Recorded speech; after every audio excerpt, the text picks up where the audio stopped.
Hi and welcome to Coach Jude at Rangitoto. Reflecting on my weight loss at the end of the first week of the fibre challenge has got me pondering on one of those really knotty questions.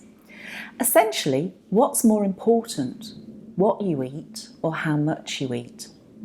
I'm going to share my opinion on the matter, which is based on my own experiences and observations as I finally won the battle maintaining my own weight, as well as my general observations on other people's experiences and the current levels of obesity. Now, science, not just popular media, is pretty polarised on this topic, which can leave us all feeling pretty bewildered about the best way forward. One thing is clear to me: if I'd known 20 years ago what I know now, things would have been so much easier. Want to get the lowdown on how to maximise your weight loss with the least amount of effort? Then stay tuned.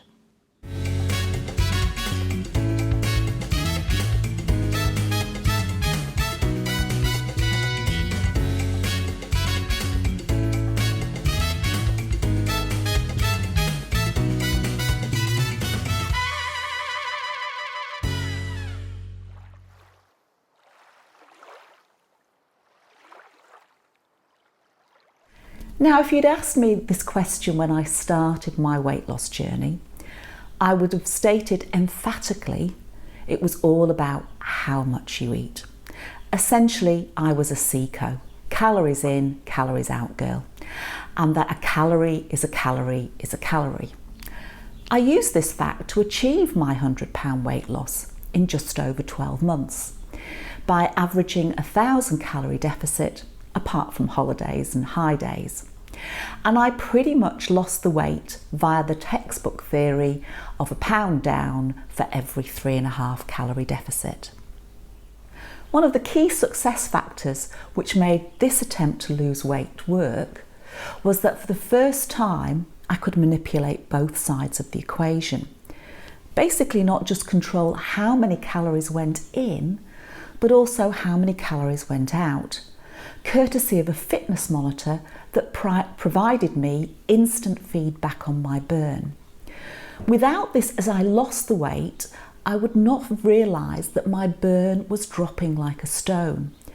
Certainly when I started out, I only needed to think about moving and my energy expenditure went up. Whereas towards the end, I did have to work a lot harder, particularly as I didn't decrease my calorie intake. However, about 5 years ago, this view was severely rocked when I really struggled to maintain my weight. I'd gained some weight after a holiday, which I wanted to get shut of, but shockingly, and to be frank, terrifyingly, my weight loss stalled despite consistently maintaining 1,000 calorie deficit. It just wasn't working anymore. And this is an experience that I know a lot of you out there have. Many years ago, I remember a friend saying she couldn't lose weight despite restricting her calorie intake to a really low 800 per day.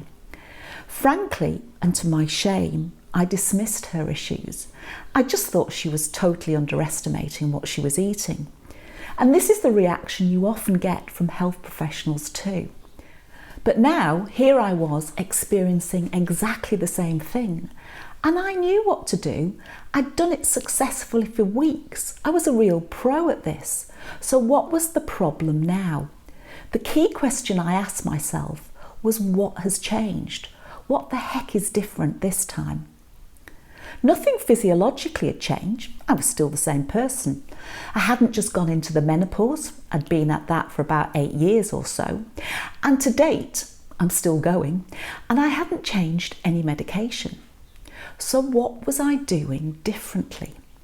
Donning my Sherlock Holmes hat, I did a deep dive into my food log records. As these were electronic, I could easily compare the weeks when I had the expected £2 weight loss and those when I didn't. Quite quickly, a pattern emerged. On the weeks when I lost £2, I averaged around 120 to 130 grams of carbs. And on the weeks that I didn't lose, I tended to be over 200 grams of carbs per day. One of the reasons my carbs had gone up was that to boost my weight loss, I'd decided to have a sober month, and instead of drinking wine, I was eating cakes. Well, folks, I should have stuck with the wine. As soon as I dropped the carbs below 150 grams, the weight literally dropped off me. So I celebrated with a large glass of fizz. It'd have been rude not to. Now, at this point, I had no real idea why this was happening. It seemed to be breaking all the rules of thermodynamics. So I decided I had to delve deeper. Being a scientist, there had to be a logical explanation. But it took me quite a while to find it, until I came across a book by Jason Fung called The Obesity Code. After this, I finally understood that insulin promotes fat and glucose storage, and here's the kicker, it blocks fat burning. What makes your insulin go up? Eating, or even thinking about eating. What makes it go down? Fasting. This is why intermittent fasting suddenly got so popular. Also, different foods stimulate your insulin response by varying amounts. Refined carbs and particularly sugar seem to cause the most problems. So here I finally had an explanation for what had been happening to me. And this was the first time I realised that what I ate was just as important as how much I ate.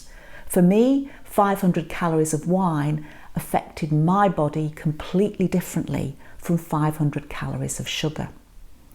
And this tied in nicely with my successful weight loss journey. As I don't have a sweet tooth, I cut out most of the refined carbs from my diet when I was losing weight. And before you start thinking this woman is a saint, it was so that I could have wine, cheese, butter, mayo and cream, the calories I preferred. But there's more. Another observation is what I eat determines how much I eat. Let me give you an example. For most foods in my diet, I eat them, and after a fairly normal portion, I feel satisfied and stop. No willpower, no angst or white knuckling. I simply don't want to eat more. However, some foods, which I call danger food, this off button just doesn't work. And I could and do just keep eating them until well past the point of comfort. I had a particularly nasty experience with Aldi Stollen Bites one Christmas. Anyway, I'm sure you've got a pretty good idea of which foods get you into trouble, and I'm betting you rarely have to tell yourself to step away from a carrot. Typically, these danger foods tend to be highly processed, stuffed with calories, high in fat, sugar and or salt. They tend to be energy dense but nutritionally poor, and food manufacturers go to extraordinary lengths to make them hyper palatable, so we just can't stop eating them. So what's the verdict? Personally, I think what you eat is far more important than how much you eat. I'm not saying that how much you eat is not important, but if you eat a nutritionally dense diet and avoid processed food, you will find that attaining and maintaining a healthy weight is so much easier. But I can hear you say, I love those refined carbs. They're all my favourite foods and my life would be miserable without them. Firstly, I would say that if you think this, then put it to the test. Cut them out of your life for a short period and see how you feel. You might find that it takes a lot of willpower to do this and will make you feel uncomfortable.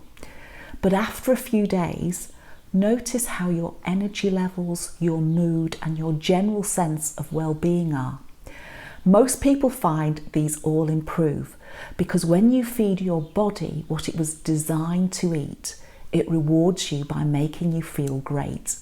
And it really is that simple. Now, letting go of your attachment to your favourite foods isn't easy, I know, but you can do it.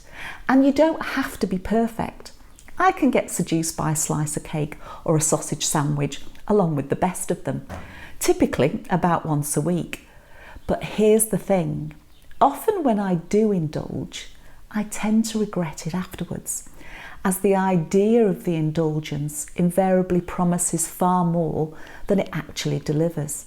Whereas when I eat something I really enjoy and it's good for me, I feel fabulous afterwards. And surely for all of us, this is the place we want to be.